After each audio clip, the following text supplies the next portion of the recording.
Welcome to Hong Kong Blu-rays. I'm Leon, and as you can see, there's no Shaz here. She's out shopping with her girlfriend, and I had strict instructions: don't stay in, don't be working on the channel all day.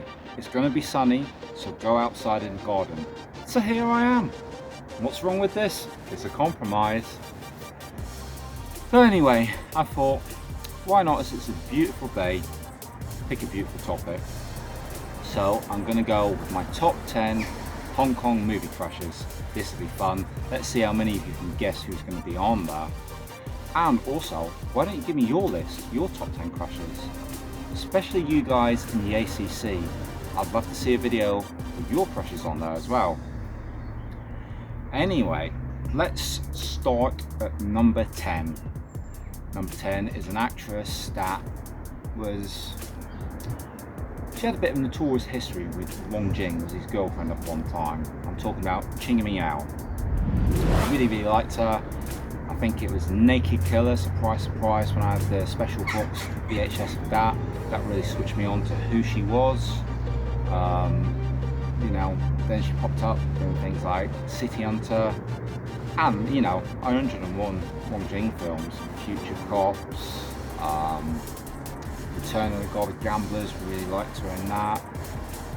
Love Her Last Empress, as we've covered on the channel, and Legendary Couple. There's a lot of Ching Miao films, and she's always got that big smile on her face that we all love and adore, and that long dark voluminous hair, fantastic. Except for she starts to fire, of course, which we won't really have fussed on. But yeah, Ching Mi, really like her, and she's the number 10 spot. Number 9, and this one might be controversial because a lot of people probably have her higher up on the list, and she has been higher up on the list, but I keep going up and down. I had to stop somewhere, so it's Maggie Cheung at number 9.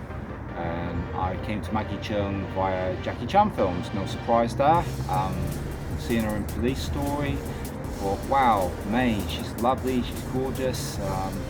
Easy to see why any young teenage lad would fall in love with her. I did have a funny little story actually. Once I wrote to Made in Hong Kong and I asked them for Maggie Cheung's phone number. I got a phone call one day from Made in Hong Kong, and the guy there said to me, Leon, I'm really sorry, we can't give you Maggie Cheung's phone number. And I was a bit shocked, a bit taken back, and he did ask me at the time if I wanted to be their agent for the Southwest, because we had a massive conversation on the phone. But yeah, he never gave me Maggie Cheung's phone number, but there we go, no surprise there. Number 8 is Karina Lau.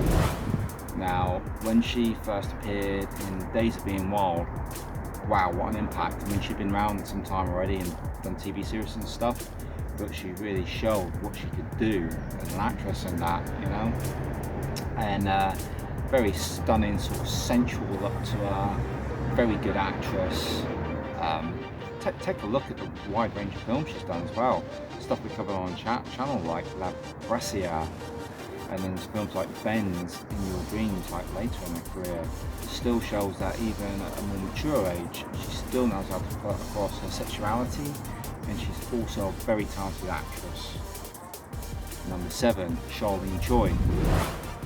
First film I saw in was that Andy Lau one called All About Love, and I just thought she was as cute as a button in that.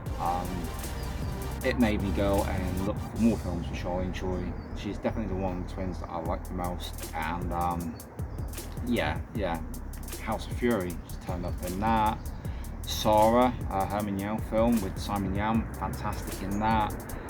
77 Heartbreaks. I mean, she's been, whatever she's been in, she's always cute, but she's also been very underrated as an actress. I think she's fantastic. Go check out some of her films. Number 6, Joey Wong. Who that has seen Chinese Ghost Story hasn't fallen in love with this actress? Absolutely stunning. I think what does it for me is you've got a slightly innocent look, where she looks kind of a bit weak and frail, or sometimes like a girl next door, like she does in God of Gamblers. And then you have the siren side of her, where she looks strong and sensual, and you know, films like Portrait of a Nymph. What else have we got? Oh, she's been in so many films. My Heart's Nocturnal Rose, good in that. A Hearty Response with Chow Yun-fat, she's great in that. Yeah, I just love Joey Wong. I've never seen her in something and not thought she looked stunning. Also a very good actress. Number 5, and I think Johnny probably would have expected this one to be my number 1, Magical Dragon, but it's not. It's actually number 5. It's Amy Yip. Anybody that's in Sex and Zen probably know exactly where I'm coming from. That was the first film I really saw in, or noticed her. I had a VHS of that, probably my most loaned out VHS of all time, as I've mentioned before. But yeah, it kept me coming back for more. I came back Erotic Ghost Story, came back Robo Tricks, Spectres Wear Skirts, to be number 1, and she's also proven she can act as well. Queen of the Underworld. You know, Amy's got a lot more going on up here than a lot of people would have guessed. Very intelligent lady, very sexy lady, and my god, how good does she look on the screen. Number 4, this actress I first discovered at cinema when I went to see Crouching Tiger, Hidden Dragon. I'm talking about Jung Ji Lee. I was absolutely blown away. I was going to see the film because it had Michelle Yeoh and Chow Yun-fat, but this little firecracker, she just blew me away. Fantastic. And then House of Flying Daggers, wow, you know, how could you know, not be enthralled by her? She was completely captivating. I've seen her in so many films since, like Dangerous Liaisons remake, absolutely fantastic. 2046, Wong Kar-wai film, she looks amazing in that, and she's so central. She just drips sensuality across the screen. I really am a massive fan of Jung Ji Lee, and you know, keep going, keep doing us more films, because we all love you. Number 3, this Taiwanese actress, I also discovered through Jackie Chan, but a little bit later on in his career, and it's the actress Shu Qi. Absolutely love Shu Qi. You know, when I saw her in Gorgeous, I thought how apt that the title of the film is Gorgeous, because she absolutely is.